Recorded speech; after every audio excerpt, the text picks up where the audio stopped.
Hello and welcome to Heartlight Vedic Astrology. Today I was going to go through analysis for the winter solstice coming up tomorrow, also known as Uttarayana in Sanskrit. So winter solstice 2023, this is a Vedic astrology interpretation, or Jyotish interpretation, so consider that. And it seems like the running theme for the chart I'm going to be looking at for the upcoming year is high spirit and emotions through challenge. So let's get into it. A note first, the information presented here is for educational purposes only and should not be considered medical, financial, professional, or life advice of any kind. If you are in need, please contact an appropriate professional for support. And then you might take a minute or two to read the rest of this disclaimer.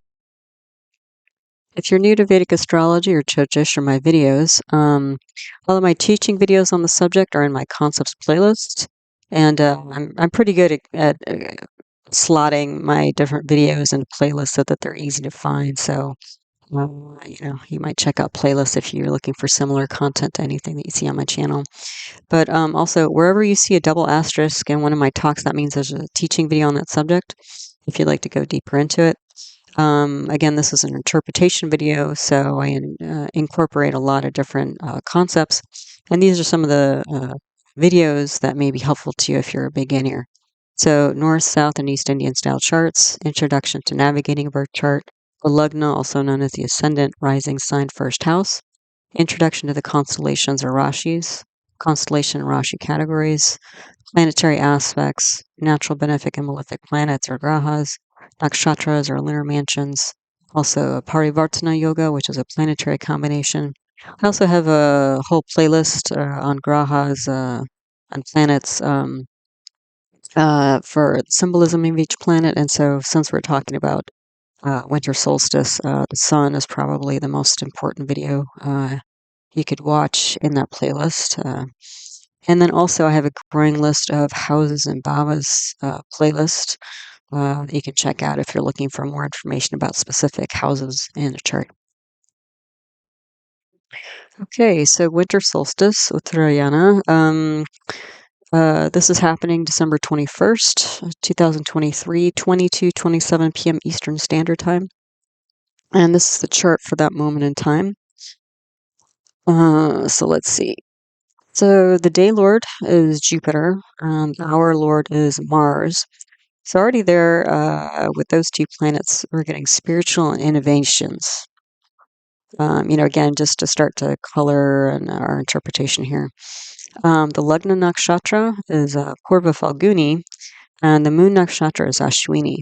So already from those two, Purva Falguni is about enjoying the finer things in life and socializing and relaxing and that sort of thing. Although you'll see there's some very challenging energies in this chart. And then the moon nakshatra is Ashwini. So the symbol of Ashwini is the Kumara twins, who are the celestial healers. So another thing as part of this chart, as we'll go through, is that there's a lot of medical related indications here. So it does seem to me like there is a challenge that's coming, but the way that we grow through the challenge and develop more immunity or resistance through the challenge to other challenges in life is part of the energy of this chart here. Okay, the Dasha period is Ketu, Rahu, Saturn, Saturn. So already with that, these are all malefic planets, and they're all pretty heavy duty actually too. So Ketu and Rahu are north and south and north node in the moon, respectively. And they bring a lot of like unexpected, hidden, unusual energy with them. And then Saturn, Saturn is Shani in Sanskrit, and Saturn is super strong here in its own sign in Aquarius, and it's in Satabhisha, which it will be in for the next year.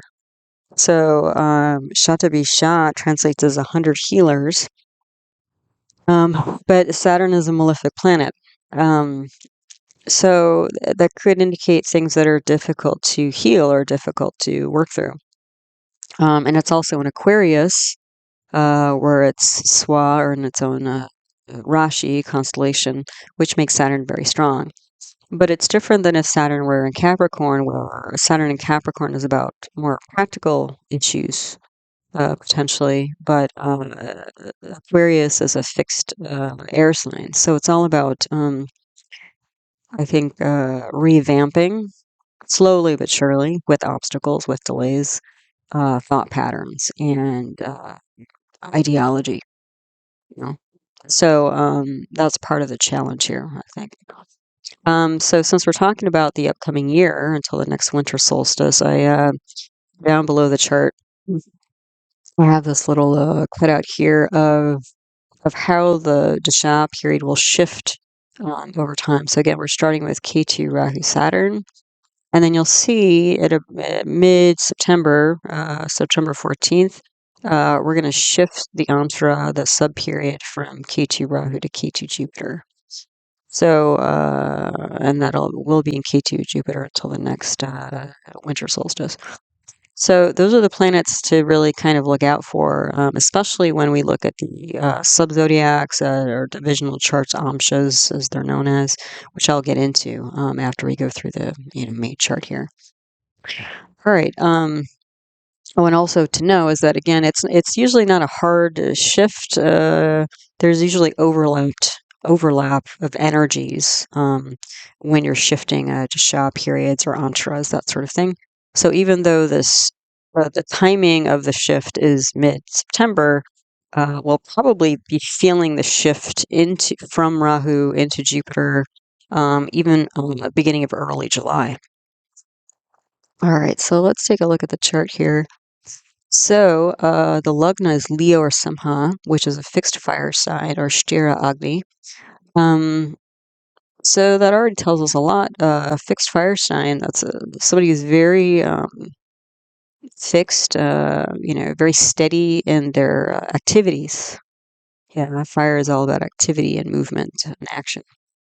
And what's interesting is that again, we're talking about the winter solstice, which is all about the sun coming back to life. Winter solstice is kind of like the equivalent of midnight, but for the whole solar year. Yeah. So the sun is kind of coming back. So it's about looking at looking at actions and not just actions in general, but again, patterns of behavior is what we're looking at here. Yeah. And in this lugna, in this rising sign, and again, the lugna is the first diamond and top of the chart. So this is a North Indian style chart. And the top diamond here is the ascendant, rising sun, lugna, first house, all different names for the same thing. And then to get to the other houses, you count counterclockwise. Yeah. So what do we have in the lugna here? Well, we have this super strong Saturn aspecting in the lugna. So, again, a lot of people fear Shani. Shani's pretty hardcore. And so there may be, or like if this was a person, um, obstacles and delays, and of the kind that are hard to remedy because, again, Saturn's in Satabhisha. And so what's interesting about that already is that that's almost an exact opposite energy to the Lugna nakshatra, which is Purva Falguni, which again, the symbol of that is a hammock, like swinging in a hammock, like, carefree, enjoying life, very relaxed. So I think that's what we're sort of the challenge being presented here is how do we maintain that ease within ourselves and appreciation of good and fine things in our life despite obstacles and challenges that are hard to ameliorate. Yeah. So besides, and then another contrasting energy besides a super strong Saturn aspecting the lugna, we also have Jupiter in Ashwini aspecting it, the lugna, and Jupiter's in Ashwini. So Jupiter's the great benefic, Saturn's the great malefic. So already two contrasting energies. Saturn is very can be bring a lot of anxiety, skepticism, doubt, worry. And Jupiter's the opposite. It's about optimism and compassion and charity and that sort of thing, whereas Saturn can be miserly. Um, so, and Jupiter being an Ashwini, there's this, I'd say, like, kind of drive, especially since we're shifting to Jupiter. That's also important here. Of healing, especially our response to challenging times and challenging issues and challenging ideologies. So again, we have this contrast of pessimism and optimism, miserliness and charitableness. It's kind of like, are you going to contract when a challenge shows up, or are you going to allow that to expand you? Um, so again, the celebrating life despite challenges, that's the energy here. But it is a contrast, and hopefully, I think over time, if we work through this period well, there'll be an integration rather than a all or nothing black and white point of view here. I think it's also mental endurance because the Saturn is in Aquarius, so fixed air sign. And also this Saturn, because it's the slowest moving planet in classical Jyotish. This is going to put a lot of stress on the native of this chart if this was a native. So, and kind of long and deep. So also long and deep ideological issues here, because again, we're talking about a fixed air sign. And health issues, because Saturn's in Satabhisha, potentially. Saturn Swa in the seventh house. That also creates Digbala for Saturn, so directional strength. It makes it stronger, and Saturn is in its own house. So we have this super, super strong Saturn. And it's in the seventh house. It's related to like spouse or spouse-like partner, relationships, business partners, independent business, and also like kind of path in life. The seventh house can be looked at for things like how does somebody manage like to follow their true north, their true soul's purpose and that sort of thing. And so this massive Saturn, it's not necessarily all negative here, but whatever is going on, positive or negative, it's going to be a slow process. So, this is going to be more of a marathon than a sprint. Okay, so keep that in mind. Also, I found interesting here is that Saturn is a yogi planet for this chart, and the yogi planet means a planet that indicates wealth, and Jupiter is a duplicate yogi, which also indicates wealth. So it looks like there's wealth here coming up as part of the how would I say is part of the issue, I think, or one of the things that uh, may come up, or at least this person, if there are concerns about money, it's generally a good sign. But again, we'll get into the subcharts here. But Saturn and Jupiter's yogi and duplicate yogi aspecting the lugna is generally considered a positive thing for money-related things. So the Lugnatia, Leo, or somehow is the rising sign constellation Rashi, is ruled by the sun. And sun is in Mula nakshatra. So Mula nakshatra is symbolized by a bunch of roots tied together. So there's this, Mula has this, is associated with this actually destructive energy. But I see it as more of a destruction of like, since we're talking about a bunch of roots, something underground. This is something that's like very transformative energy. Like, if you plant the seed has to, grow and develop and rupture, and it's actually pretty violent, you know, underground activity. There's a lot of underground activity going on, and eventually if it survives, because it's challenging, it's a hard, difficult process to move through, but the seed will generate into a vegetable or a flower or tree or something. Yeah. So that's the potential of Mula. So with Sun and Mula, it's almost like asking us or begging the question, like, what kind of seeds do you want to plant for the soul? because the sun represents the soul, it represents career, it represents father, authority, and general health and vitality. So we also see, just because sun is in Mula, that there's challenge here. And actually, Mula, if we're talking about, as I mentioned in the beginning briefly, a lot of these, there's a lot of indications here about medical issues, because Mula, if we're talking about medicine, again, we talked about Satabhisha, Saturn being in Satabhisha, and Jupiter and Moon being in Ashwini. So we already have 3 planets, and we just started, in medical related nakshatras. But Mula is medically related in terms of it can indicate alternative medicine. Maybe something like Ayurveda or naturopathic medicine, homeopathy, that sort of thing. So, it's almost like the question here is, what's going to heal your soul? Yeah. What are the seeds that need to be planted to heal your soul and support it support its journey moving forward? And that's what's interesting, is that basically the sun will almost always, unless things change dramatically with the way the sky moves. For winter solstice, sun will almost always end up here in Mula.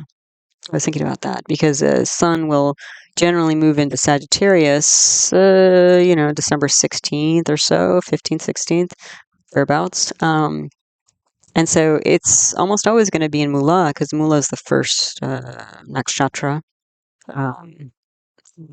for Sagittarius. So it's almost like every winter solstice, we're going to be asked this question, like, what is it, where have we been? And, where do we want to go forward next over the coming year? And what's going to support our soul? What's going to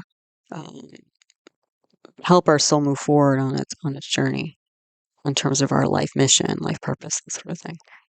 So, but the sun has gone to the 5th house here, where it's conjoined with the combust Mercury, which is also in Mula. So we've got more of this Mula in our. So again, now we've got 5 planets and like medically related nakshatras out of 5 out of 9. We haven't even talked about the other ones yet. So this planting of seeds is also important for Mercury, which is representing the rational mind, the logical mind, thoughts, decisions. So simultaneously, as we're looking at, we have Saturn in Satabhisha in Aquarius, so there's an indication of ideological changes or difficulties. And then we have Sun with Mercury retrograde in Mula, so planting new seeds, new ideas, new thoughts, new patterns of thinking, and new decisions that are going to support things moving forward. And the other thing is that Sun, Saturn, and Jupiter are all planets that can indicate medicine if we were looking at careers. So, so again, I was just getting a lot of medical energy off this chart, just even looking superficially. So, and we have this Jupiter and Ashwini aspecting the Sun and Mercury in Sagittarius. So it's almost like this benefic healing energy from Jupiter is going to bathe or encase this planting of seeds for the soul and the analytical mind that Sun and Mercury are in. So that's going to be a lot of beneficial, supportive energy for this deep and transformative process that's happening with Sun and Mercury. Okay. Mercury also represents other things like communication and that sort of thing. The 5th house also represents intellect. So there's another indication that what's to be healed here is really more mental than physical over the upcoming year. And it's it's almost like with this Ashwini Jupiter aspecting here. It's like, how do we upgrade? How do we heal thoughts, especially that are no longer serving us? Yeah. And the 5th house also represents creativity. So maybe some of these thoughts are blocking creativity. So these could be, how can I shift my mindset to support creativity? The 5th house is also, and that's the other thing, is the natural, the 5th house of the natural zodiac. The natural zodiac is when you take the first constellation and put it in the first house. And that's sort of like a horoscope for the entire planet. So the 5th house is also Leo. So again, we're getting more of this, like, even more so, like on a very deep kind of uh, level, more of this sun energy. And Leo can represent, in terms of places, like a stage. So not only is this, being done in private, at least initially, like the seeds are growing and germinating underground, but it seems like over time that, again, the seeds are going to sprout and you'll see something, just like they'll be visible, where like stage makes things very visible. Yeah. It draws attention. Yeah. So it looks like that's going to happen over time here. The 5th house can also represent things like counseling. So there might be some advisorship type things going on here.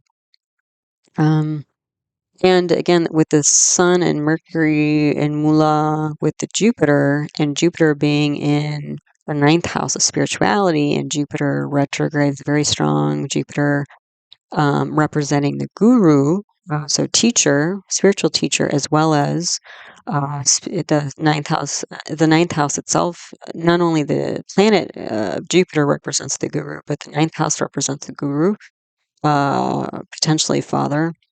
But also the 9th house represents satsang, or spiritual community.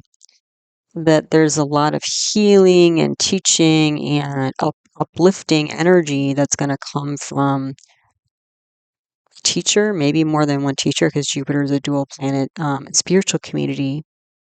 And then it's also interesting because you not only have Jupiter in the 9th house, but you have the moon there. So Jupiter with the moon could be about, again, improving, and they're both in Ashwini, healing the mind. And the moon represents, unlike Mercury, which represents the analytical mind, moon represents the emotional mind and the intuitive mind. And Jupiter is also a very intuitive planet as well. And moon represents the public, so kind of public group, spiritual group, satsang. You can see how this is forming confluence here. Yeah. So again, but there are different kinds of energy. So whereas Jupiter with moon in the 9th house is more about how do we spiritually uplift the mind. Sun with Mercury in the 5th house is more about how do we address problems of the intellect. So that might be more of like almost like even talk therapy, type of energy here. Because again, Sun, healing, Mercury, communication, that sort of thing. So again, different techniques, and it may be that over the coming year, we're presented with different sorts of techniques of how to uplift the mind. Some more kind of conventional Western talk therapy type, meditation, and spiritual practices.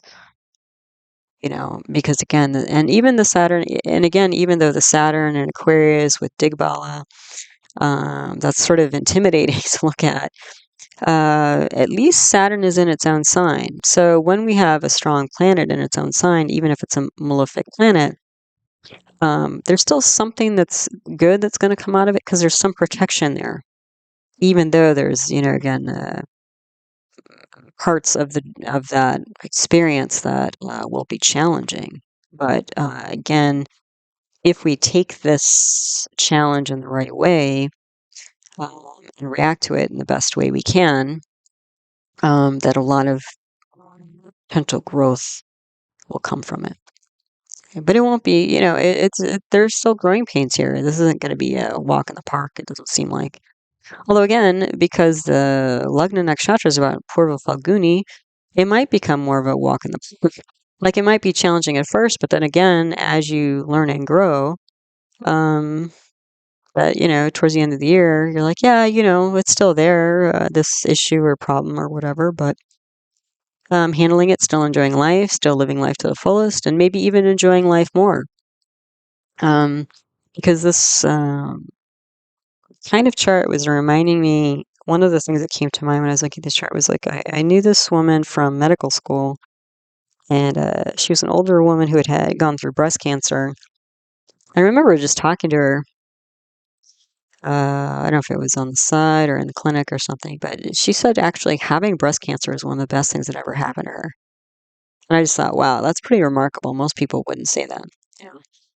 But, and I just asked her, how did you, why was that your experience? Like most people wouldn't say that, And she's like, well, I realized when I went through the whole cancer process, like, she said, I just got very clear about what was important to me and what was energizing for me and my soul. And when I didn't have the luxury of assuming I would have a long life, like maybe I only had a year left of my life, I really started living. I didn't hold back anymore. I wasn't living my life on the layaway plan where it's like, well, I'll just kind of suck it up now. And then, in 5 or 10 or 20 years, I'll retire or something and be happy, then. She's like, I stopped taking every day for granted. And I think she put it like, I was I realized I was living in kind of a black and white world, and I moved into Technicolor, where all these colors and, small things that I overlooked and took for granted, including time, it just wasn't part of my experience anymore.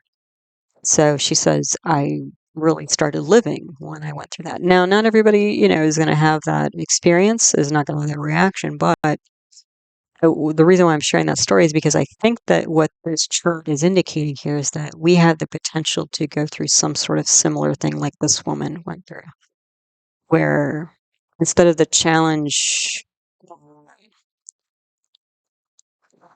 uh, you know, sinking us, and it might in the beginning,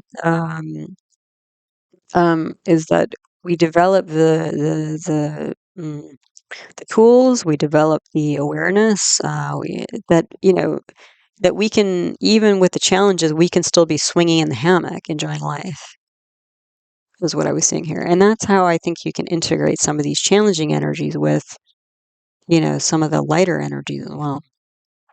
Okay. The other thing to note here, before I go through the other houses, is that Jupiter is going to shift into Taurus, and you can see that big kind of thick arrow, yellow arrow. That's Jupiter shifting into Taurus on May 1st, 2024. And so I think that's going to help heal some things here. And I put family rifts. And the reason why I put family rifts, I should probably go through the second house first. But the second house is very challenged here. And the second house represents things like family and inner circle. So let's just go ahead, since we're sort of heading in that direction. Let's look at the second house. So we have Ketu here in Chitra. Ketu is the south node of the moon. It's kind of a separatist, unusual, hidden type energy. And Chitra is a nakshatra that's represented by a gemstone with a lot of facets to it. And so because of the facets, we can think about architecture with this nakshatra. Now, Ketu being in the second house, the first thing I would think about is, some sort of a separation or unusual, almost like a little bomb going off in the house, the family inner circle. And with the Chitra, there might be a separation or restructuring of the family inner circle here. Ketu can also represent the paternal grandparents, so there might be something there. And the reason also why this house is challenged is not just because Ketu's there, because that doesn't have to necessarily mean something negative, but the lord of the second house is Mercury. And Mercury, as I mentioned, is in Mula, and it's also combust. So, there's going to be some rock and roll, I think, in the inner circle family here. But luckily, again, this Mercury is encased in this Jupiterian energy.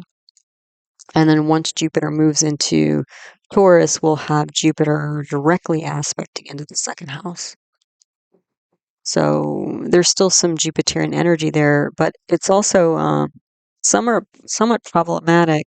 I don't know if I put it on this slide or the next slide. The other thing to know for this particular chart is that Jupiter is actually a Chitra graha. So Chitra graha is a planet that represents a point of vulnerability or weakness.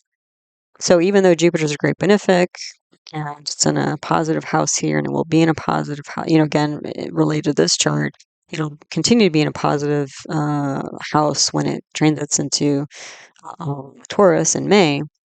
But still with Jupiter, there is this vulnerability. And we'll see as we get into the subcharts that that's important to note about Jupiter, is that, again, Jupiter is not, in all cases,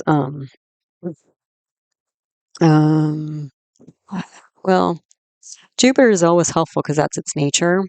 So even when things get challenging and tough, Jupiter still brings some grace to it and still smooths things over, but it can't always rescue the situation. And sometimes it actually causes problems. Yeah. So the other thing is with this K2 and Mercury, Lord of the second house, Mercury and Mula situation, this could also mean issues with money. And then possibly health as well. And the reason why I say that is because, well, one, Saturn is the lord of the sixth house of acute diseases. And the thing is, Jupiter, once it moves into Taurus, Jupiter will send positive energy to the second house, but it's also Chitra graha. And the other thing is, Jupiter is the lord of the eighth house of chronic disease. So it's going to bring some of that energy to the second house. The other thing is that when I see K2 and Jupiter together, potentially, especially when the lord of the second house is in Mula and it's Kamba, so very challenged second house lord, I could see this potentially being something like Cancer. Again, the C word is a big word, so, don't trip out about that. Clearly, not everybody who listens to this is going to have Cancer, but it could be something like that. So,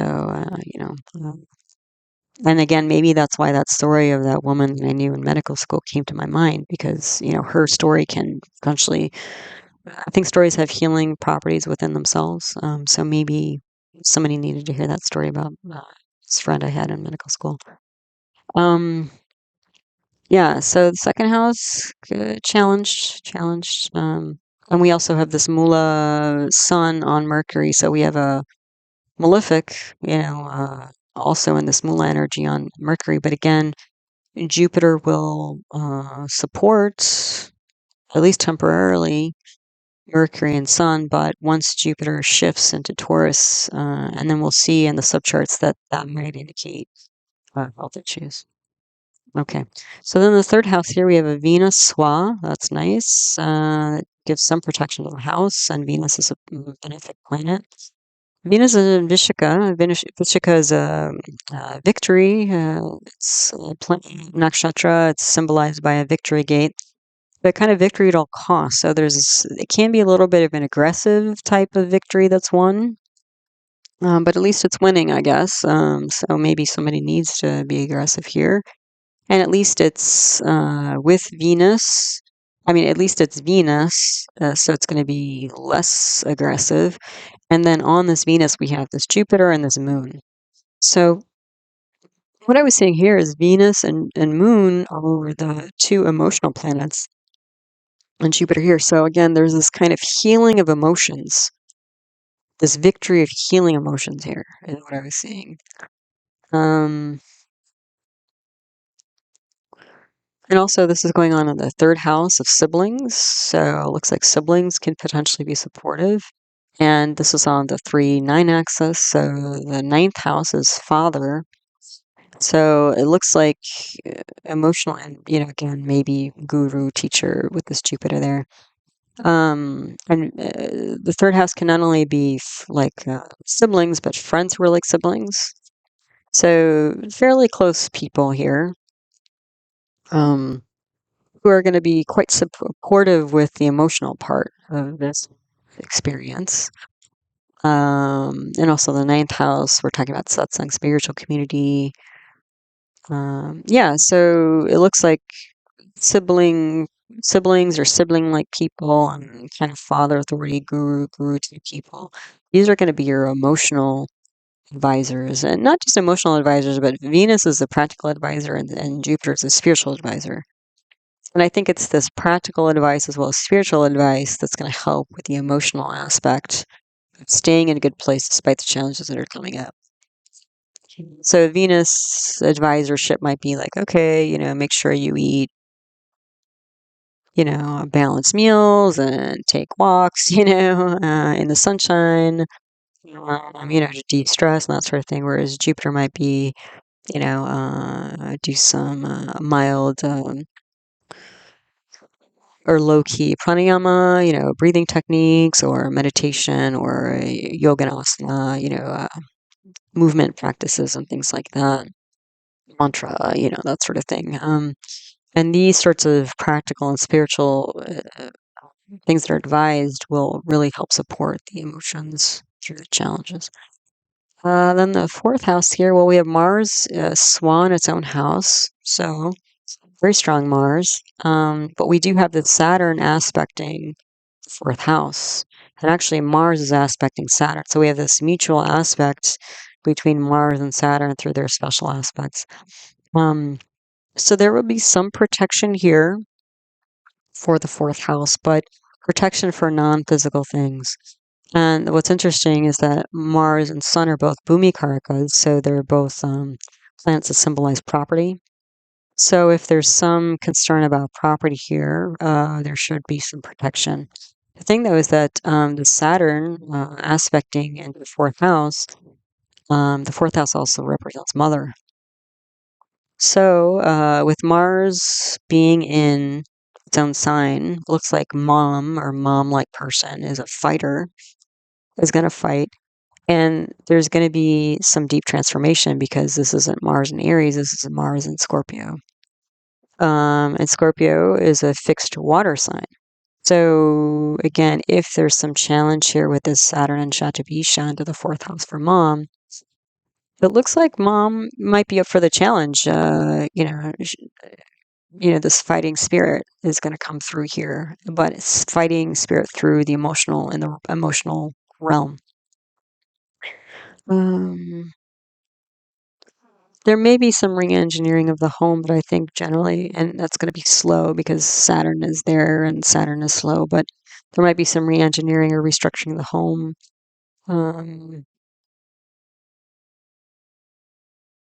And also the thing with Mars and Saturn together, that can indicate when those two planets come together, I usually think of things like engineers, athletes, who else? Real estate, but also workaholics. Because Mars is a lot of initiative and Saturn is the endurance. So, to make sure mom doesn't wear herself out. This could also be family line in general. It could also be education. The fourth house represents education, like especially undergraduate level, college level. So there may be some delays and obstacles with education, although with the Mars there will be some protection. And when Jupiter shifts into Taurus, it looks like education may improve if there are issues with education and coursework and stuff like that.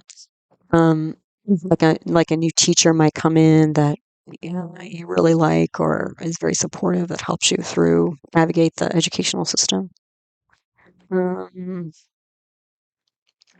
The other thing is that this mutual aspect between Mars and Saturn, there may be some issues going on between mom and spouse. So that may be going on. And then again, mom's health might be challenged here because the Saturn is aspecting the fourth house. Then we have the fifth house here. I've talked about that a lot already. So again, Sun, Mercury, and Mula aspected by Jupiter and Ashwini. This is all about the soul's mission, planting new seeds for the soul's mission.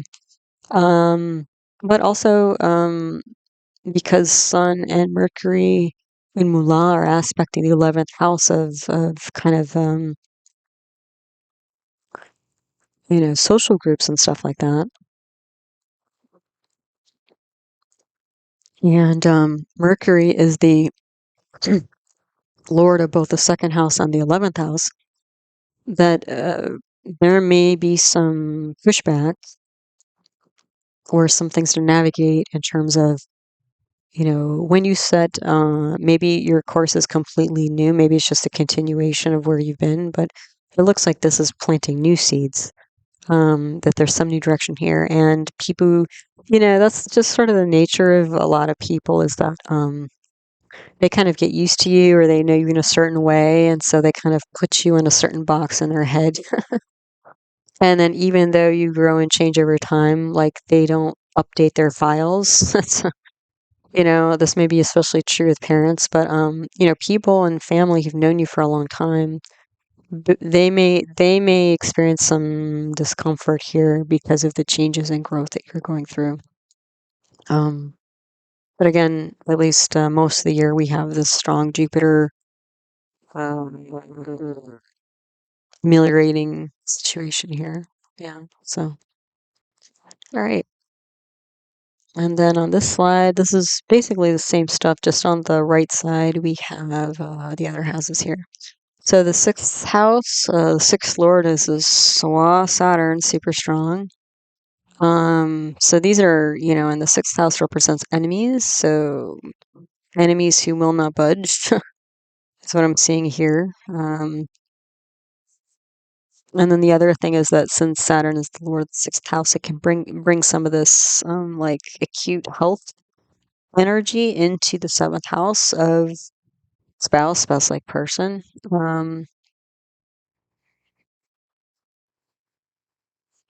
When Jupiter moves into Taurus, that may bring some improvement with health, but health in general is going to be challenged. In the amsa subzodiacs, we'll go through that. There may be some improvement here. Like maybe some procedures done or something like that. Once Jupiter moves into just Taurus towards the end of the year. Here's where I wrote it. So the Chitra grahas for this chart are Sun. So again, Sun's challenged in Mula. Jupiter, Mars, and Moon. So the mind, siblings, children, father,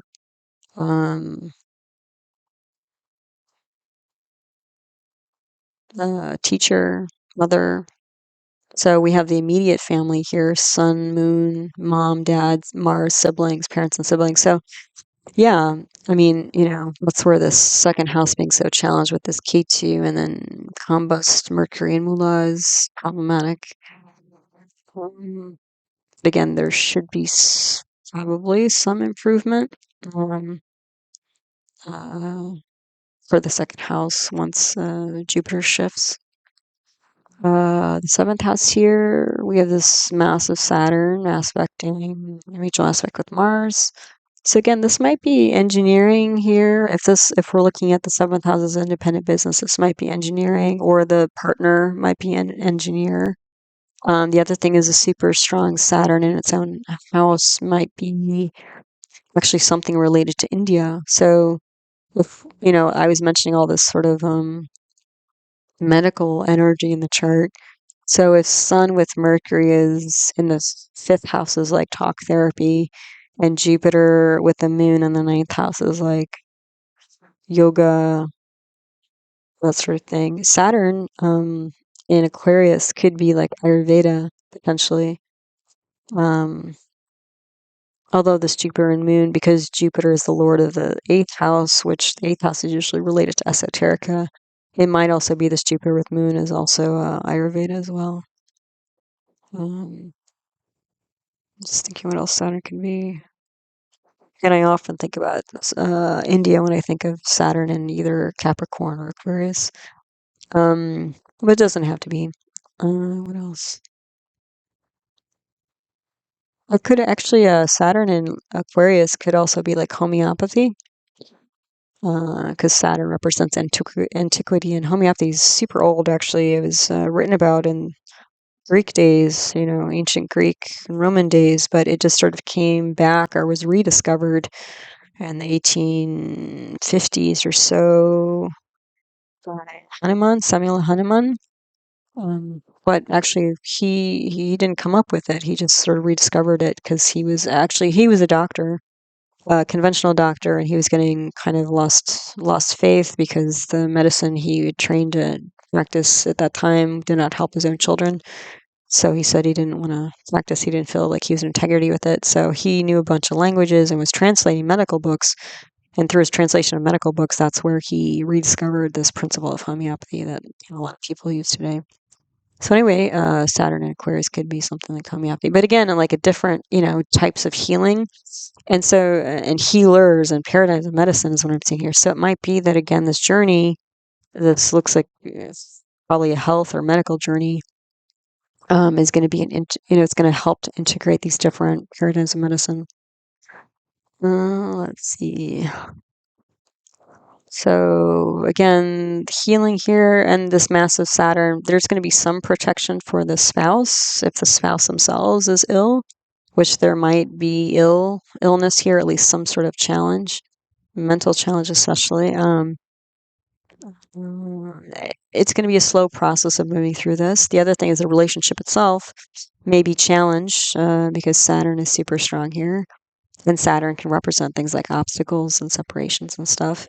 But Saturn can also represent commitment. So I wouldn't get too hung up on this about your own relationship or worry too much. You probably have to get an individual reading to know what's what for you over the coming year. But it might even be that one relationship ends because Saturn is so slow moving and Saturn's going to be in Aquarius the whole year, that there might be an ending of one relationship and then like a commitment in another relationship.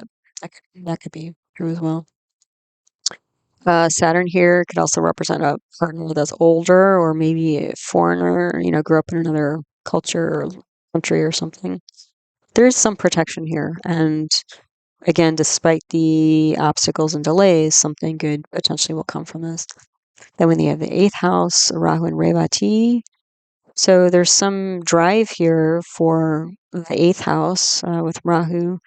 So again, there might be this and Rahu is one of the planets that we're running here, there can be this drive towards alternative methods of healing because the 8th house is going to be active.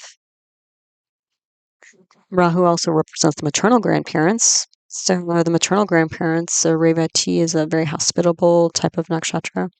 So it might be the maternal grandparents are kind of being hospitable because the paternal grandparents are being challenged because they're on the opposite, side of the axis here. And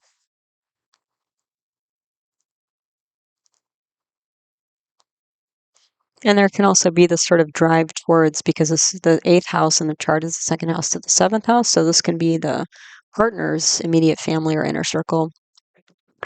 That might be a source of comfort or support for the native of this chart as well.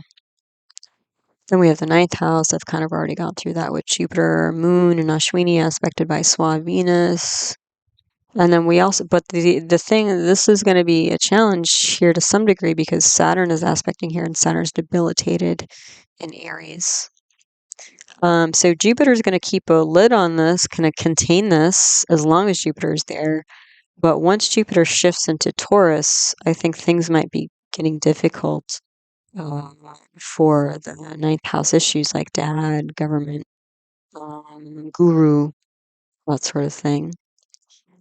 So it looks like the 7th house issues are disturbing the 9th house.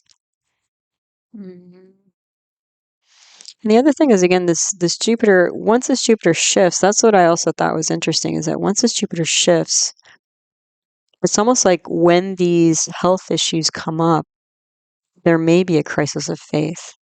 And that may be the drive, because again, if the health issues are virulent enough that, even if you have a spiritual practice or a spiritual community or something like that, or, that when we get a bigger challenge, we may find that our previous practices are no longer sufficient to keep us balanced. So it might drive us deeper into our spirituality and deeper into practices and deeper into our sadhana, our spiritual practice, or our dinacharya, our daily practice, that sort of thing. That's what I was seeing here. So in the 10th house, we have a 10th house lord is a Swa Venus, which is pretty good. At least Venus is strong, and Venus in Vishaka nakshatra, so there's victory here. But Venus is in a negative house, although a mildly negative Jyestha house. The other thing is we have Mars aspecting here, and Mars is in Jyestha. So there's this protective energy here. Mars can also indicate like irritation. It's a fiery planet, violence or scuffle. That's what I was kind of getting, like scuffles at work, because the 10th house is related to work and career. But I think once Jupiter moves into the Taurus, that should be better, most likely. Then the 11th house here, we have the Sun and Mercury and Mula, and we have Mars. So the 11th house, that can indicate, issues with like work family, because the 11th house is the second house to the 10th. So this is like work family. This is how I interpret it. But there can be issues around protection, issues, but some protection related to groups and income, because that's the 11th house is groups and income. Because there's this Mars here, there's this protective energy, but it's almost like a defensive or aggressive type energy, like taking a stand almost is what I see here. But the protective energy actually comes from Mercury aspecting its own sign. But the thing is, Mercury is combust. You can't see it; it's too close to the sun. So the external qualities of Mercury and what they represent are going to be weak. But there should be some protection of non-living things. Yeah, so I just felt like there was like kind of a shakeup here with groups and income here because of the challenges, and that may just naturally happen, because again, when challenges come up, even if they don't directly affect groups, when they deeply affect an individual, and that individual is sort of motivated or sort of directed to go to other new places for new information, new techniques to keep them balanced and healthy and whole as much as possible, then that takes time and energy away from groups that you might have spent a lot of time with. And it's not that the group's necessary. And so sometimes people take that personally, like, oh, why haven't you called me? That sort of thing for months and months. But if you're dealing with all this stuff, health issues and stuff, and sometimes you don't have the energy, or again, if your focus is on trying to learn and do new things that will create better balance in your mind and body, then, it's just the focus is elsewhere than where it has been in the past. So that might be coming up. 12th house here.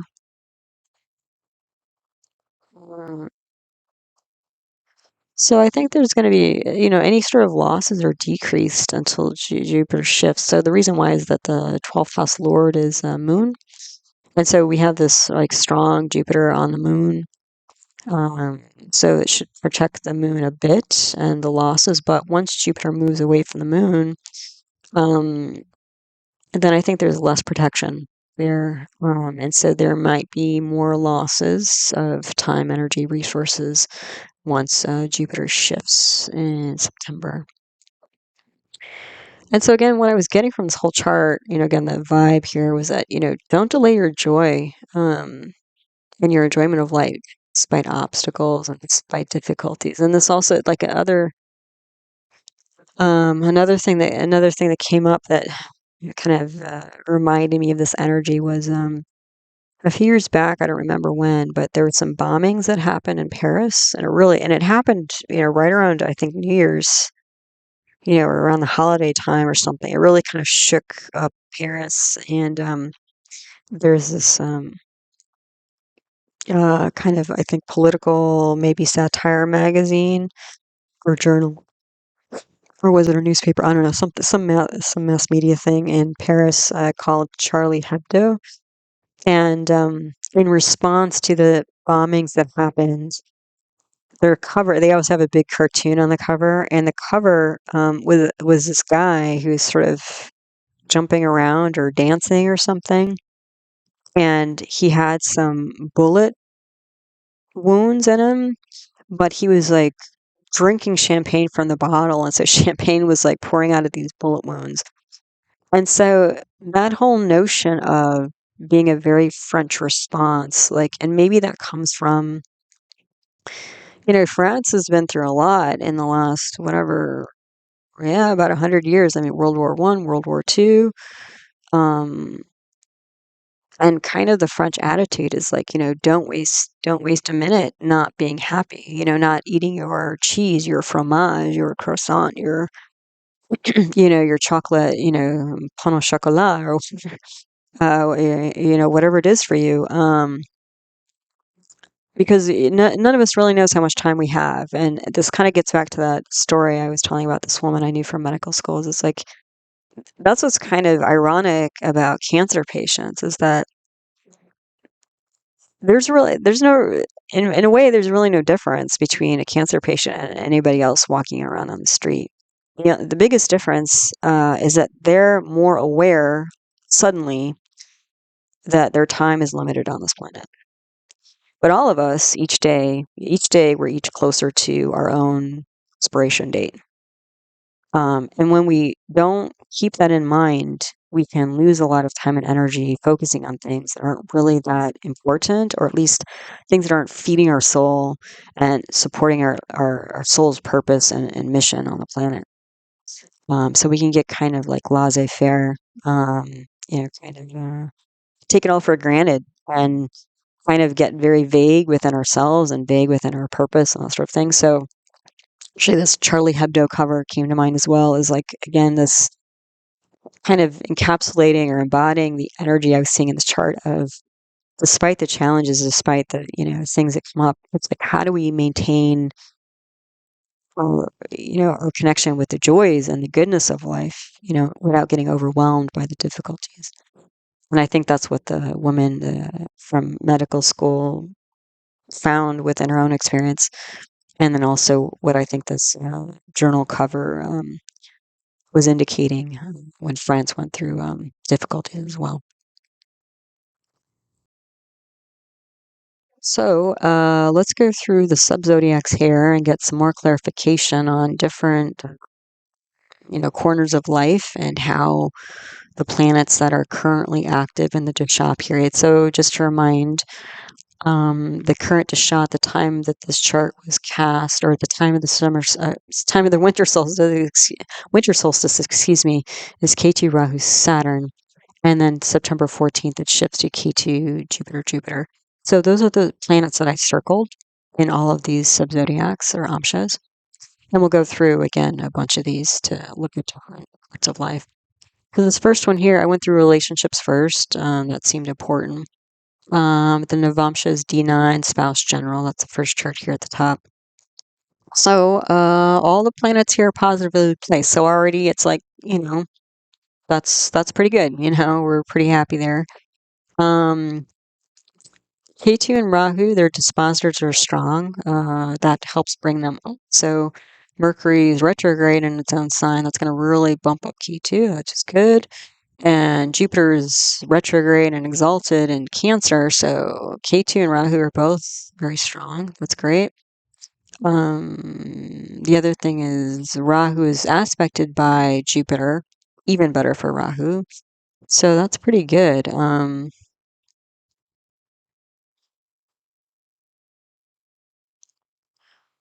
I was just seeing here. Oh, okay, this is what I wrote. So we are getting, there will still be some challenge here though, especially with this Saturn. Even though it's positively placed, Saturn is aspecting 3 houses away into Aquarius. So we're kind of recreating the Saturn Aquarius thing here.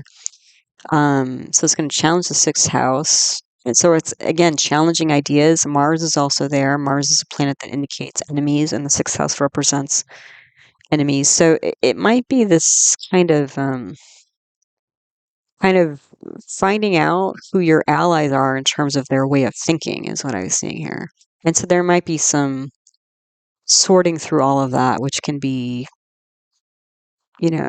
time consuming or stressful, or, can be disturbing if people you thought were very close to you, like somehow there's, you find as you both grow that maybe, or you're just more aware of their thought process, that you really are closer. There might be some contrast there, but there will be some protection because Saturn is aspecting its own house. But with Mars typically in the sixth house,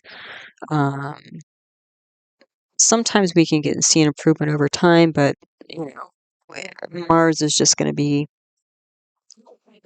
swimming in the sea of Saturn, basically Aquarius and Saturn. So that can be challenging. We do also have Saturn aspecting onto Mercury. So again, the rational mind, and we have Saturn aspecting into Lugna. So there's still some challenge going on here with Saturn. Again, not a total walk in the park, but again, 4 planets we're talking about with the Shah period are easily placed. So that's great. And again, if we're talking about spouse here, I think it looks like the spouse is going to be able to handle the situation pretty well.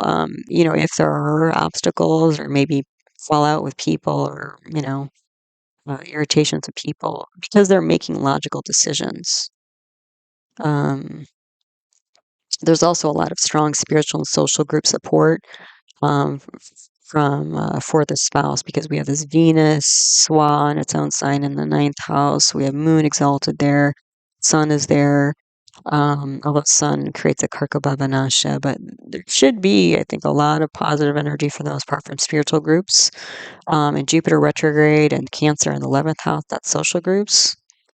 And again, Venus and Moon are emotional planets, so but there might be, again, some short-term happiness that's affected here because Saturn is in the 4th house, which also not only represents mom, but home, but also happiness in general. So there might, but Saturn here, you can see it's like Saturn's the shortest Antra sub-period here, so it might just be a temporary little blip for spouse. So that's, that's good to know. Let's see. It still may be a little bit of a shakeup because, again, K2, there may be a little bit of a shakeup, but still the fact that these planets are positively placed, it's still giving me good energy for the most part. But the thing is, you have Saturn on K2, you have Saturn on the Lugna as well as the Lugnatia. So luckily, Saturn is a short period of time. But again, it might be a little bit of a pinch here with the spouse early on.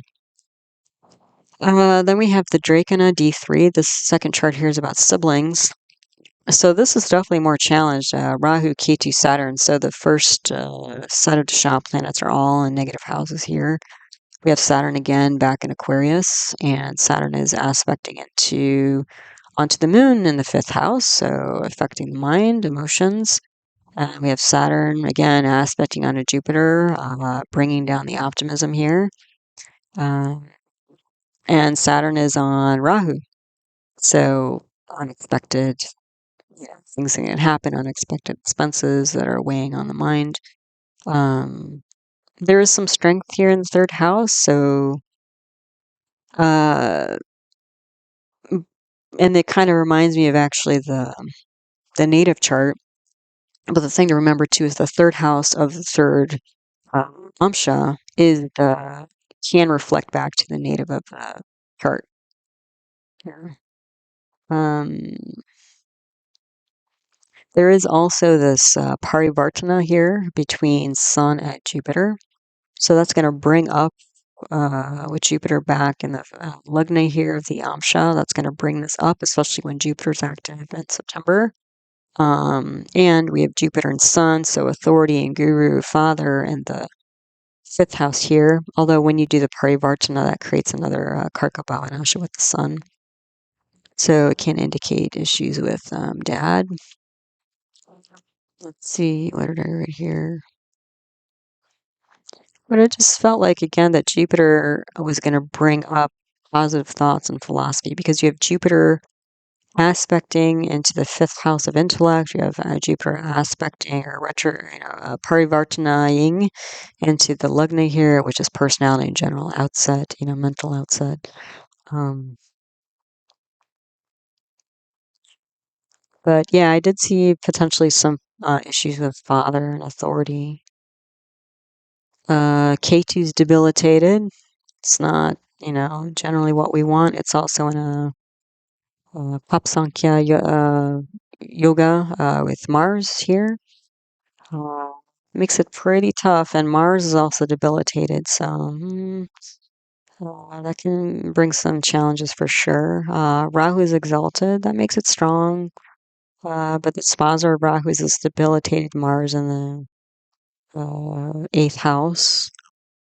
This might indicate actually that there's some unexpected acute illness or hospitalization, especially when you have Rahu in the 8th house. But again, this might be related to hospitalization of the native of the chart, not necessarily the sibling themselves, but the sibling might be challenged because their sibling, the native of the chart, is going through health issues here. Is potentially what we're looking at. So, yeah. Okay, some more relationships here. Now we have children and then parents, grandparents. So the top one is here, chart here is the subtension, the D7 related to children. And all the grahas are positively placed again, so already that's usually a good sign. So there may be some short-term issues with family. And the reason why I said that is because we have Saturn and the 4th house, family line, but also mother, and then we have Rahu here, which can indicate maternal grandparents. And it might be also with this Rahu Saturn in the 4th house that the children might have some issues with education, which, again, I was seeing in the native chart as well. But, Jupiter's retrograde and it's aspecting into its own sign. So especially once Jupiter shifts, I think that's going to bring this up. So if the kids are having problems with like education, that should bring things up quite a bit. Again, we do have this Saturn aspecting onto the moon. So even though moon is swa, it's strong. We are seeing this like, kind of problems with the mind, maybe depression or anxiety or both even. So, again, a short-term challenge because Saturn is the shortest of the sub-periods here, planetary sub-periods we're talking about. But yeah, it's even though it's short-lived, it doesn't mean that it's not significant. So, but again, once Jupiter shifts, there should be some improvement, it looks like. But generally, overall, still pretty good. Then we have the Dwadashamsha, the D12, indicating parents and grandparents. So again, we have Saturn in a negative house, aspecting on the 5th house of intellect, aspecting onto the 9th house of father, guru, authority, aspecting in the 12th house. At least the 12th house, it's in Aquarius, it's going to be in Aquarius again, but that will protect at least some expenses or outlay regarding to non-material things.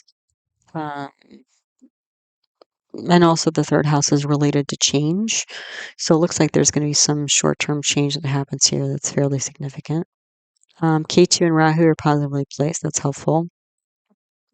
But we do have Jupiter here in the 6th house. So that may indicate that once Jupiter shifts, there's some, sort of acute illness of some sort that's important here. This could be related to children of the parents. So the native, this gets back to the native again, which again, we were seeing, as I was saying, there's a lot of medical energy in the chart.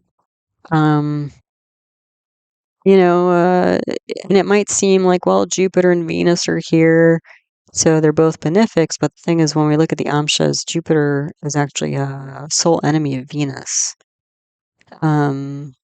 And we do have the sun aspecting into this sixth house where it's going to be in its own sign. So I think there's going to be some protection here. But, again, when we think of Jupiter as a Chitra graha, as a soul enemy, there's still some issues here. It could also even be that, so it's definitely not ideal, but it could be worse. It seems like, but, what was I gonna say? Yeah, this could also be like issues with the wife, or not the wife, but the partner of their children. So this could be the daughter or son-in-law. Um, this could also be issues related to legal issues, actually, because Jupiter is a planet that represents legal issues, and the sixth house is related to legal issues. And because Jupiter and Venus are here, it might even be something like, how do we come up with money to pay for a wedding? Something like that. Or it might be something like, investing money. Like sometimes by investing money, you lose it temporarily to gain more back over the long term. So it could be something like that. Let's see what I wrote here. So again, we have Saturn aspecting on a K2. Those are paternal grandparents, and we have Saturn on the aspecting the ninth house as well. We do also have Moon in fourth house, which creates not only a Karkabhavanasha, but also a Digbala. So we have an exaggerated moon here. So an exaggerated fourth. So again, maternal line, mom, nurturing people, family line. Yeah, again, it looks like parents and grandparents are challenged more than kids, more than spouse. What else was I seeing? So sun in the 12th house. So this could be, this could be a hospitalization potentially. Um, uh, from Saturn, because Saturn aspects here. Also, Jupiter will aspect here, or at least maybe even doing a bit of a retreat. Maybe not if they have health issues. Maybe they're not being so social. It could be that. Um, yeah, so I think we pretty much cover that. So, yeah, some challenges for parents, grandparents, it looks like, which I'm not sure are going to be resolved actually with Jupiter shifting, or with the transit, or the Shah period, the planetary period shifting to Jupiter in the fall. Let's see, we have education and career. The Satabhisha D24 education, this first chart here. Again, it looks like there's some temporary issues here. K2 and Rahu are challenged. Those are the longer Mahadasha, the long period, as well as the sub periods. And then there's Saturn here. And Saturn is in Aquarius again. So that in and of itself, there's some protection of education, but also delays and obstacles. And that Saturn is creating havoc, I think, for K2 and Rahu, because Saturn is debilitated in Aries here. So K2 is Swa. There's some strength. That's good. But I would expect some unexpected issues, acute issues here with kids. This might be like even K2 Rahu. Those can be like infections, that sort of thing. Let's see. I think there's going to be some issues with family.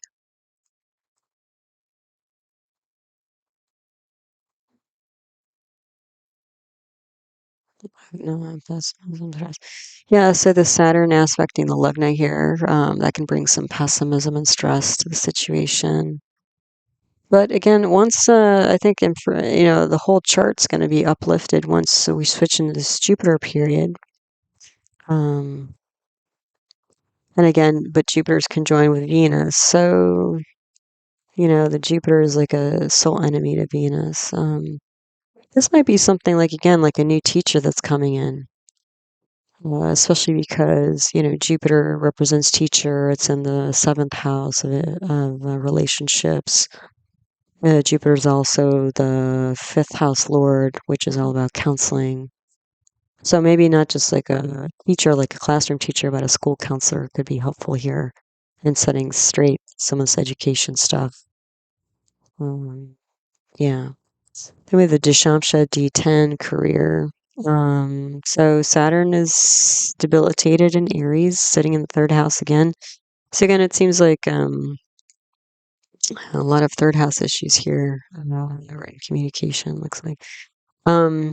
And possibly siblings, father. Again, a lot of family stuff, but on kind of the individual level, but it's spilling over to affect, I think, the whole, as most things do. And then this debilitated Saturn's aspecting Moon and Moon and Venus, so the emotions.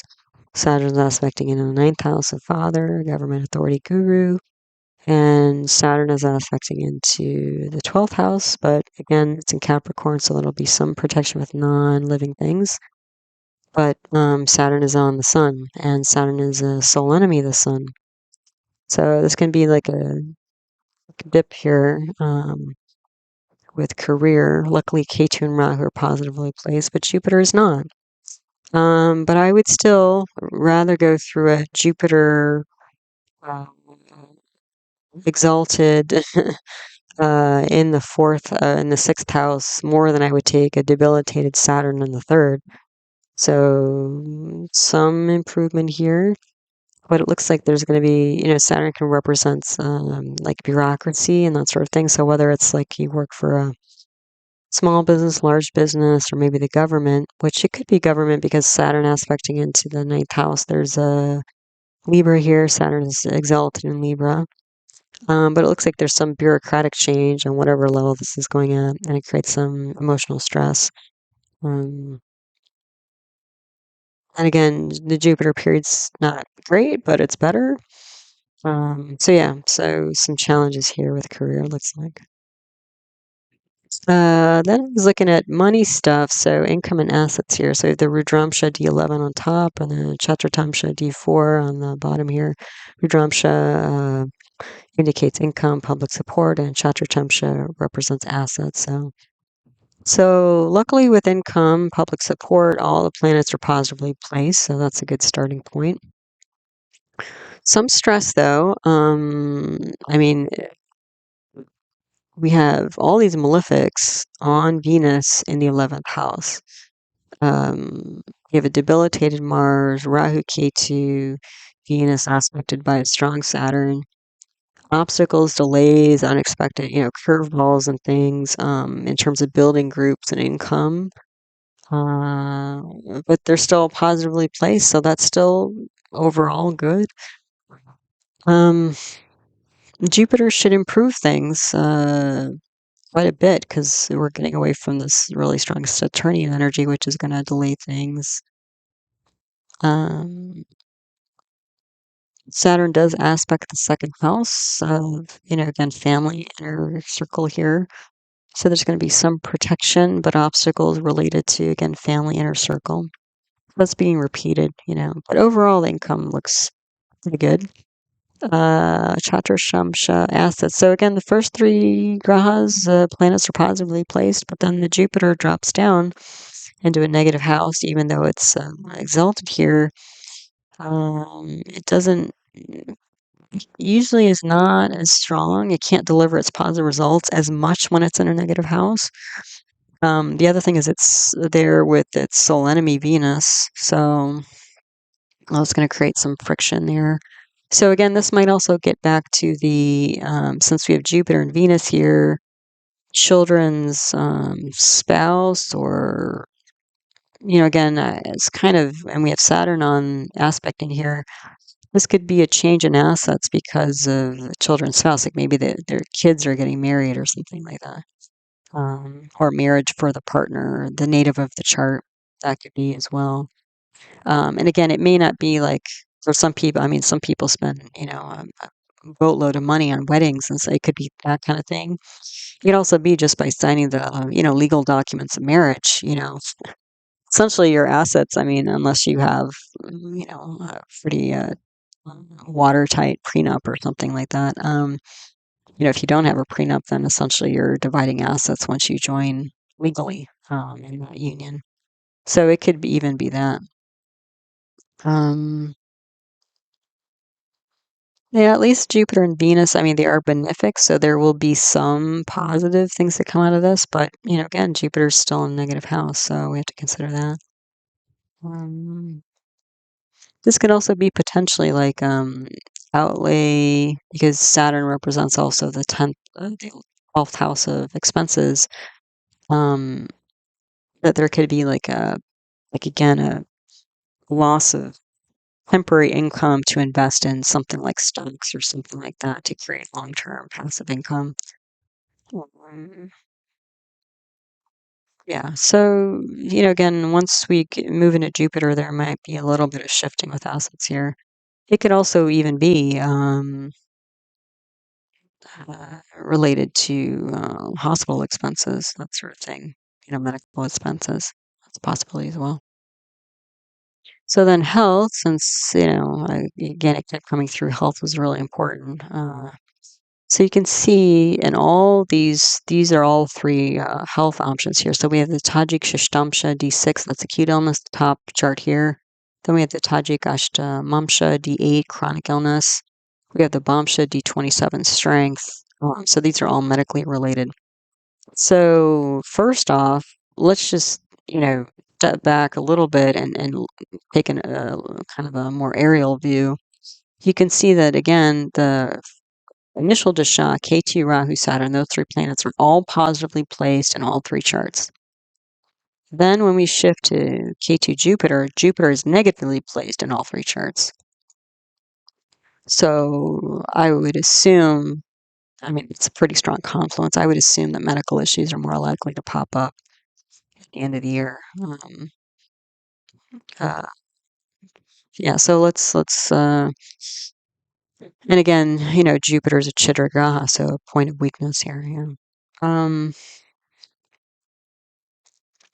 The other thing that was interesting, Venus is with Moon in all three charts. So, like we see in the top chart here, there's a parivartana between Mercury and Venus that brings Venus in the same house as Moon. And Venus is going to be swa there, and Moon is going to be exalted there, and the Taurus in the 11th house. In the second chart here, we have a mutual aspecting of Moon and Venus across the 1-7 axis. And then we have Moon and Venus together in the lugna of the D27. So that was indicating to me that there's a lot of, again, positive mental energy, positive emotional energy, despite the challenges here. And again, the Jupiter, even though Jupiter is negatively placed in all three of these health charts here, Jupiter's still a benefic. There's still positive things. Like, it's kind of like, even if, things go the way you don't want them to, at least Jupiter, being the planet that's negatively placed here, still has the ability to deliver some amount of grace, some amount of goodness. And again, this brings me back to that woman who had breast cancer that I talked about, who had within her the strength or awareness or whatever to pull out a positive response and a positive outlook and a positive overall kind of conclusion about the experience, rather than, her getting buried by it. And again, I'm sure she had moments. All the people that I've worked with who have cancer, there are challenges and struggles, but I have seen people, like, actually, for a while, I was doing Reiki at a cancer ward at a local hospital. And most people were just, especially in the hospital, all the beepers and buzzers and people walking in and out. Half of them couldn't even sleep properly. It's very stressful. Besides each test and procedure, it's like a roller coaster ride. Each test and procedure, what's going to happen, how's it going to go, what's the outcome. But again, the people I found who did the best in that challenging scenario were people who really relied on one of two things: either emotional support from friends and family, or spiritual, like meditation or yoga or whatever. Sometimes people issue, the people, the social support sometimes people felt wasn't as strong as they'd like it. But my experience is that a lot of people, one, they start to get scared. They have some fear. Um, because it reminds them, I think, of their own mortality, and it kind of freaks people out. Like, the C word, at least in the United States, is kind of a big thing. People kind of freak out about it. It's the initial response of most people, I think. And then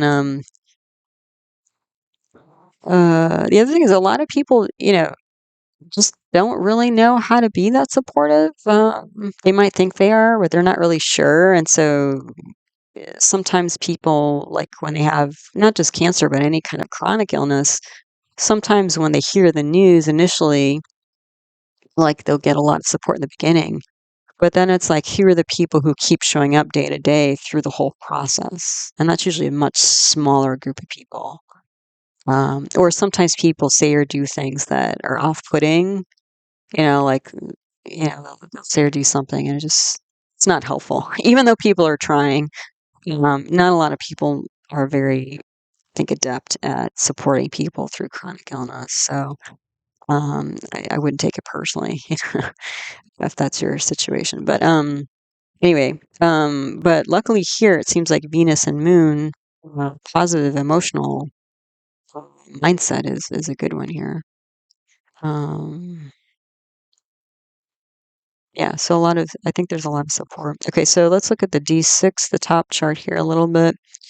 Jupiter's in the 12th house. So again, that might be like hospitalization or retreat due to illness. That's aspected by Mars. So especially with Mars being there, that might indicate something like injury and infection surgery.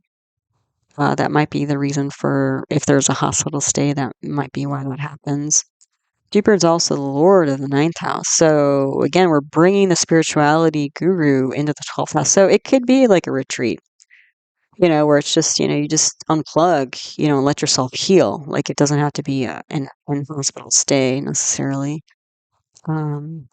There is a parivartana here between Venus and Mercury, which brings again Venus into swap position with Moon. So positive emotions here, especially with social support. And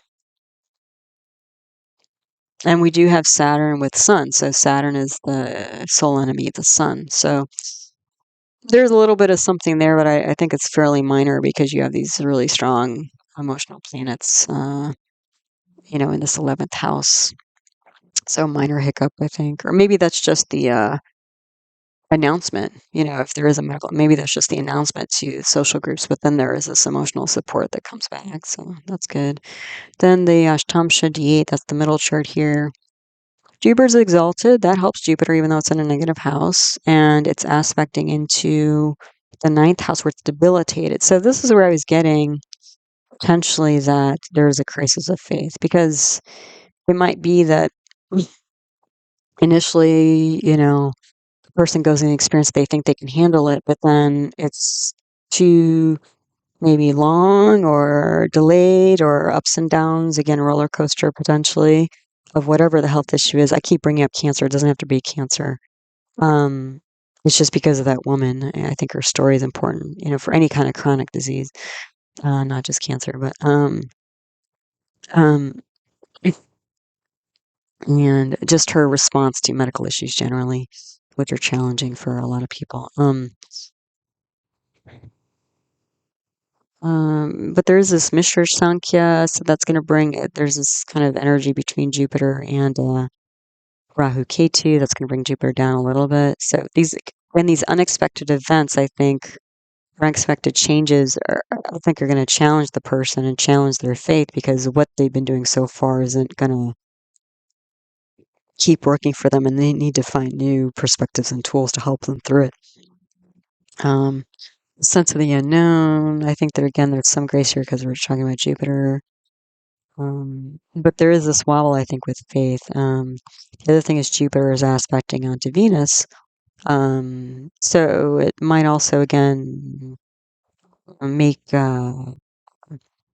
Venus wobble a little bit, so spouse, partners, that sort of thing, social circles a little bit, but you do have Moon exalted in the Lugna, you do have Venus aspecting the Lugna. That's going to make the Lugna pretty strong here. So again, I think the emotional aspect of this whole process or experience is going to still be pretty strong despite the, um, and still provide a positive outlook despite the challenges.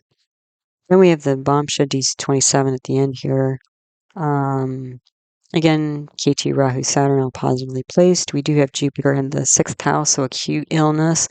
So that is kind of nice because I think that's indicating that, again, even though he might be sliding into medical issues more towards the end of the year, but they're still potentially temporary.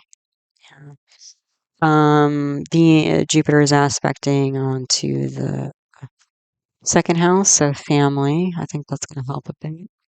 And then there's a parivartana between Mercury and Venus. So again, we're going to have Jupiter and Venus in the 2nd house of family. So it looks like there's support, general support, emotional support for the individual, but also support through the family and inner circle. So again, those are the people who are kind of continuing the support on the day-to-day basis through the longer process. Yeah.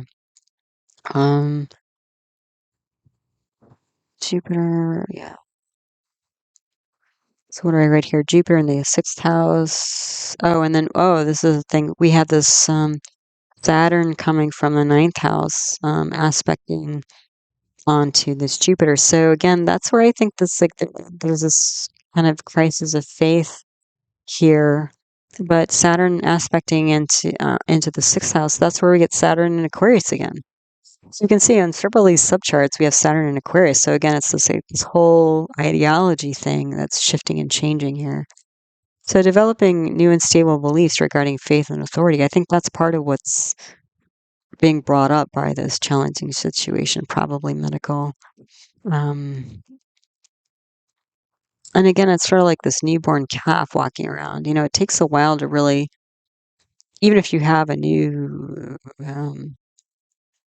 idea about how you can, some tool or perspective, sometimes it takes a while for that idea to truly become embodied, deep in the energy of somebody. It can just be, somebody can be in their head about it, but if they don't drop that idea into their heart and their spirit and their body, then it doesn't really carry them quite so far sometimes.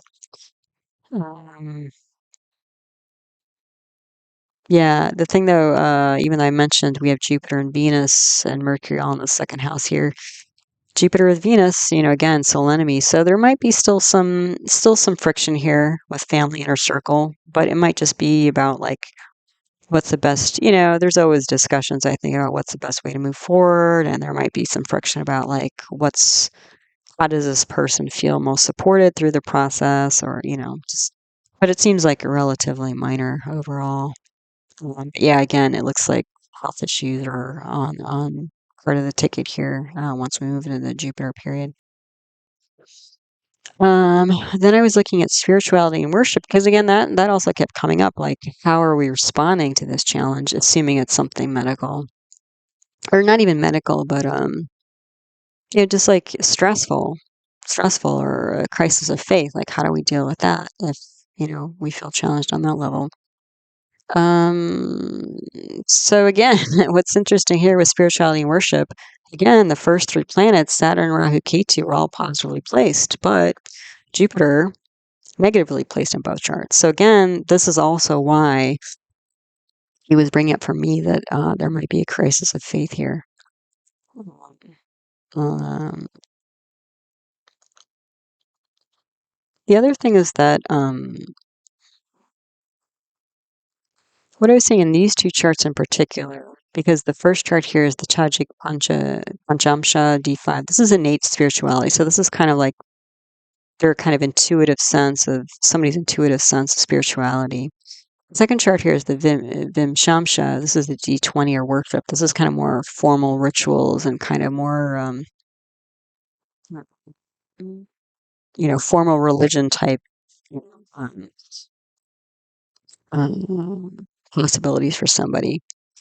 So what's interesting to me, when I took a step back and looked at these charts, is that the Rahu, Saturn, Ketu, Mars, Mercury. Okay, so let's just start with the first chart. So the first chart in the center here, in the Kendras, the four center quadrants, we have Rahu, Mercury, Ketu. And Mercury's retrograde in its own sign of Virgo. And there's Ketu there. So immediately I start thinking about meditation, Buddhism. Because Mercury's the analytical mind. It's in Virgo, which is all about kind of health and sanitation, hygiene. And then Ketu's like this kind of unique foreign twist to it.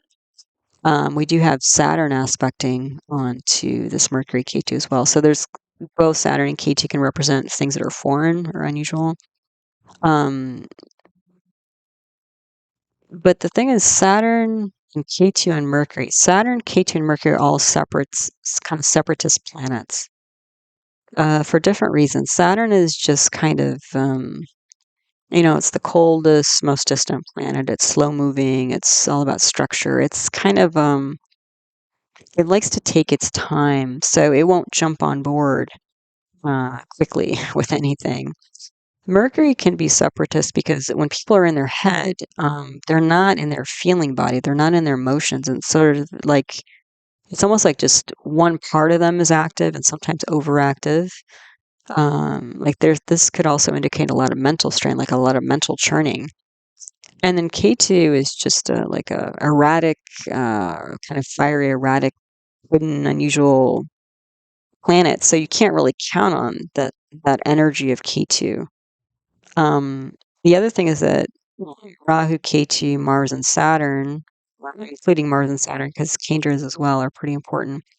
These are all planets that indicate like non-animate things, like manufacturing, engineering, that sort of thing. So there's this kind of what I was getting from, especially the first chart here, is that it seems like whatever kind of spirituality had developed for this person was very mechanical and potentially distant. Like maybe the person was just kind of in their head about it. Because the other thing is that all the emotional planets, like Venus and Moon, are away from all this in the corners here. And Jupiter, which is a planet of compassion and generosity, but also intuition, is also not in the central energy here. And Sun is not in the central energies here. So maybe, I don't know if this person grew up with this or adopted it at some point, but I'm just wondering if whatever practices they have are truly emotionally fulfilling and supportive of the soul and the soul's journey here. And I think that may be what's coming into question, because then we have Jupiter in the second and the third house here, and the third house can represent places of change or endings. Then you can see we're moving into like, with Jupiter and Moon together, how do we heal the mind? Because it just seems like, again, just a very mechanical, even potentially robotic um, uh, approach to spirituality initially, but has the potential to change. So let me just see what I wrote here. So the Jupiter, and the other thing is that Jupiter is the Lagnatia here. So, um, so this is like, again, the whole chart, the whole kind of approach to innate spirituality is going to be changing here when Jupiter shifts at the end of the year. So expansion of mindset and emotions, that's the Jupiter-Moon combination. This K2 with Swa retrograde, it's a very strong K2 Mahadasha planetary period. But again, heavy on meditation, maybe Buddhism, but maybe even like too much where they're not integrating emotions. They're just in their head. So I think this Jupiter period can shift from more of a detached way of approaching spirituality to more of an integrative way. And then the second chart here, the worship. So again, this is more of the formal, ritualistic kind of religious tendency. We have Saturn, and we have Saturn aspecting into Aquarius again. Hello, that keeps happening. So there's this strong ideology, fixed ideology here. We also have Mars aspecting here. So Saturn and Mars in the Lugna here. This is again engineering, manufacturing, athletic, workaholic, like so very rigorous. But again, we have Moon outside of this realm. We have and Venus, the other emotional planet, outside of this realm, and Jupiter outside of this realm. So I think in the beginning, when we're in the Saturn Rahu Ketu period, somebody's going to lean really heavily on what they already know. But again, it's not going to. I think it's going to miss the mark because part of what people need to bring into their spiritual practices is like bring their whole self to the spiritual practices, not just kind of go through it, in a rote way or check off the boxes type of way. So yeah, but the Saturn is but again, especially if there's an initial challenge here, people might relent because that's what they know and they don't know anything else yet. But again, there's this like almost obsessive energy, really, in both of these of doing more and more, but maybe it not being effective was what I was seeing with both of these charts here. Because even Rahu and Ketu in the first chart, Rahu and Ketu with Mercury, that can be obsessive energy, like an OCD type thing. Like if I just do more rituals, if I just do more mantras, if I just do, this, that, and, do more and more and more, that's going to, save things, because people, especially if they get into chronic illness of whatever kinds, they can get pretty desperate and they start leaning on any which thing, anything. But again, they may be missing the mark here initially. So there's this change that's coming about, looks like. Then in the second chart here, Jupiter is in the 6th house. So again, acute illness may improve with time because at least Jupiter here is, exalted. So that's good. So at least Jupiter's strong. That helps. And Jupiter isn't exalted in the first chart, but at least it's with an exalted moon. So that helps. And we do have Jupiter with Venus again. So there might be a little bit of, again, scuffling here with loved ones because maybe the loved ones are used to this person worshiping a certain way, and then they're shifting that to accommodate their need, and there might be a little bit of pushback there, but I think it's going to be okay because, again, Jupiter's exalted with Venus. There's still benefics here, even if there's some, little soul enemy thing going on. Yeah, so again, what I was seeing here is that, some health challenges on whatever level, whether they're physical health challenges or spiritual or mental, emotional, creates a crisis of faith that's going to, I think, initiate or motivate this spiritual religious shift to acknowledge and integrate emotions more. So it's going to become more of a holistic practice instead of a theoretical one. And it's kind of like it gets into this notion of, I think, kind of a phrase that's kind of trendy these days in spiritual circles is like a spiritual bypass, where, again, spiritual aspect is important, but so is the psychological and so is the emotional. And so you really have to address all of them. I don't know. I think that's part of why I do like a lot of homeopathy in my medical practice, because people will come to me and they've had some pretty traumatic things happen, and they might be very spiritual, praying every day, going to church or whatever every day, temple every day, often, and they might be going to counseling, so they got the talk therapy. They might be on like prescription medication to help their, neurotransmitter levels if that's an issue or whatever. But they're still struggling, and so it's like when these people come to you, I'm like, well, they're doing this, they're doing this, they're doing this. Like, what's the missing piece? And so a lot of times it's the emotional piece that's missing because there's no medication, like no prescription medicine for a broken heart, and there's no, sometimes I think with spiritual practices that can help shift our perspective on, heartbreak, whether it's like a breakup with relationship or just disappointment with life, or these are all emotions. And so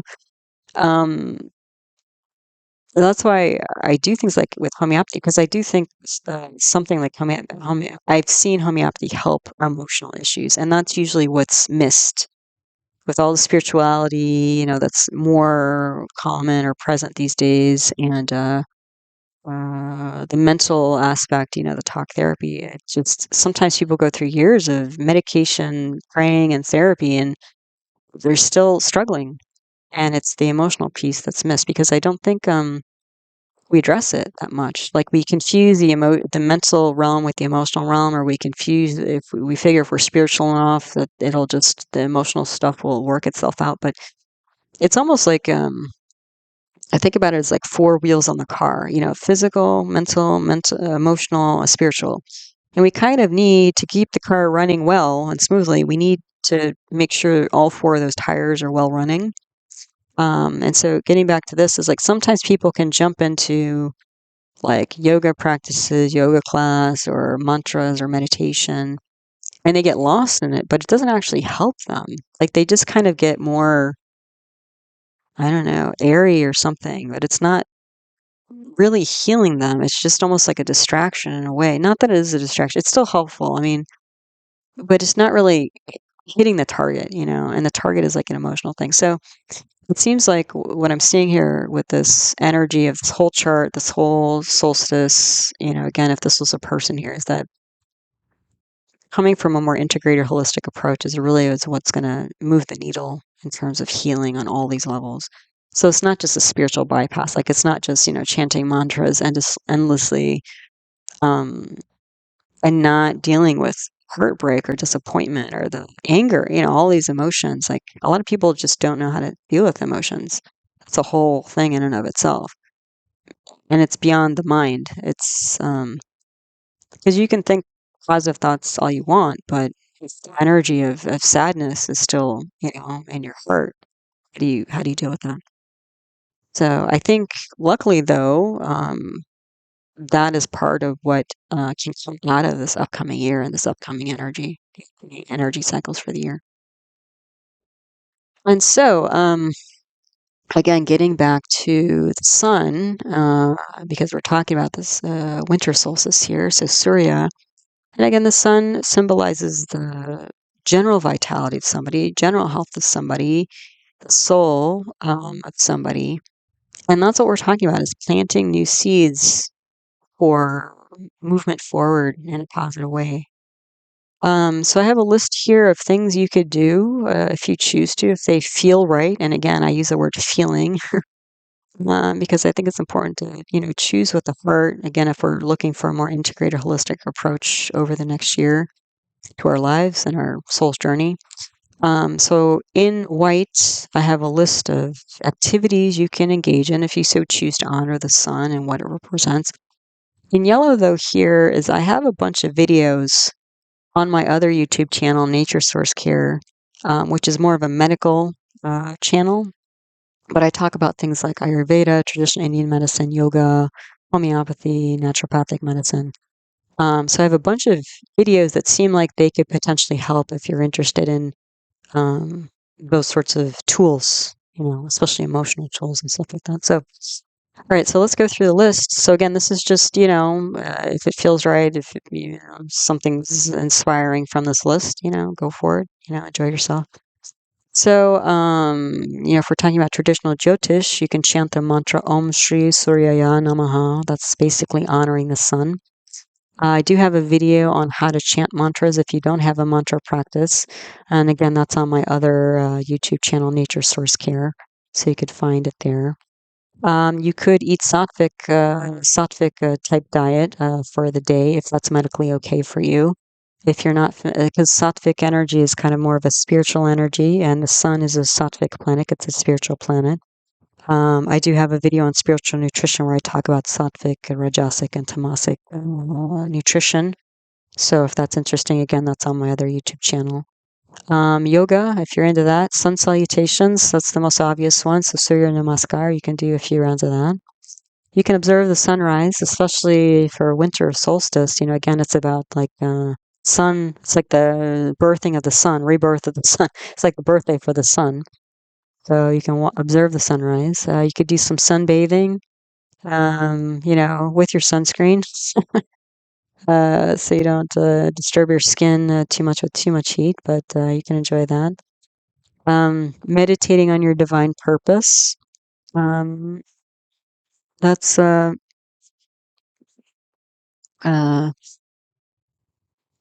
really key. Because again, if you're not on that path, or you've been um, kind of a bit divergent on the path, then uh, you won't be feeling really energized. Your soul won't be fulfilled. So, I do have a homeopathic remedy here. I'll list the video. I don't have it. I have to go back and put it in there, but I'll put the link there, not the title of the video.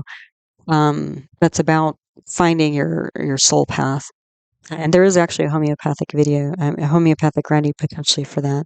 Or at least it's something to consider. If you're interested in it, you can watch the video and see if if it feels like it's right for you. It may not be right for everybody, but I'll go back and put that title in for you. You could also do something like meditate on a candle or fire, because the sun is a big ball of fire. And I have a bunch of guided meditation videos on fire and light that can be helpful. So I have a light of the heart meditation video, fire meditation for letting go and transformation, and also golden healing light meditation video. All these again are on my Nature Source Care YouTube channel. Then there might also be something about releasing old energy. So again, you can see through the chart energy of this chart is that what seems to have worked in the past may not continue to work moving forward, and so new tools or perspectives are needed potentially. So sometimes what we have to do first is release the old energy to let new energy in. So this can be done in different ways. So like cleaning your space, your home, your car, whatever, your stock drawer, or anything. Because just by bringing the fresh energy and cleaning things out, you're releasing old energy that way. And there's this kind of transformative process that happens on the energetic level. So, this is kind of more like a feng shui, Vastu Shastra. Vastu Shastra is kind of like Indian feng shui type approach. I do actually have a meditation for getting unstuck, and it's related to cleaning spaces. Like it's about doing a meditation to tune into what area of like your home or car or whatever that would bring the most fresh energy. So anyway, it's related to cleaning your space. I also have a video on homeopathy for guilt, regret, and self-forgiveness. That's a big one. A lot of people hold on to stuck energy because they blame themselves for something in the past. I also have a video on emotional cleansing, 3 simple writing techniques to free your heart, mind, and spirit. So for those of you who are writers or who don't mind writing, that might be helpful or interesting to you. So again, just tools and, more information just to support your process here. Wearing dark red. Dark red is the color of the sun in Jyotish, so you can wear something dark red to honor the sun. Also making a list of things that you love. Because things that you love that light you up are things that feed your soul. And so just by writing a list of things you love, you'll be tapping into the energy of your soul. You might also meditate on, what's in your heart to do. Not what's in your mind, not your to-do list. We all have one probably, but what's in your heart? What do you feel like doing? What would feel fulfilling to you? And the other thing is you could take a day or so, or maybe just half a day, maybe just even an hour. A day is good if you can afford it. But to not have anything planned and to just move as you feel you are moved. So it's kind of like, without having any preset agenda or task list or anything, just how do I want to move this day? Like freely, intuitively, from the heart. Like, what does my heart really need today? What does my soul really need today?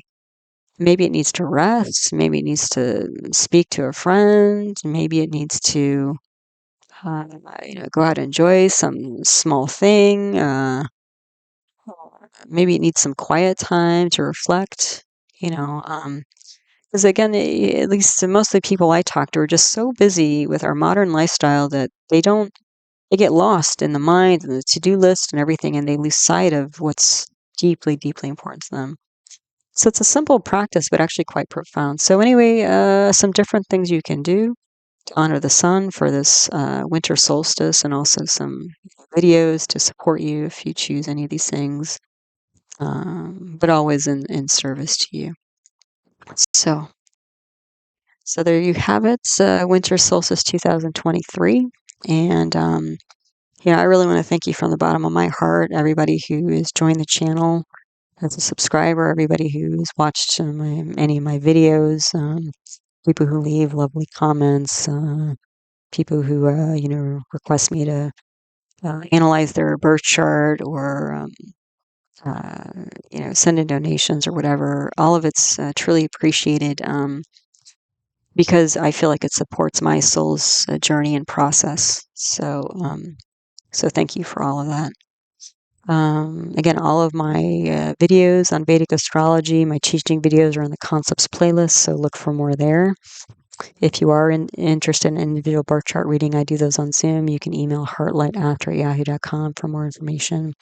And I've already mentioned a bunch of times, I have another YouTube channel on natural medicine that includes other Vedic arts like Ayurveda and yoga, as well as homeopathy and naturopathic medicine.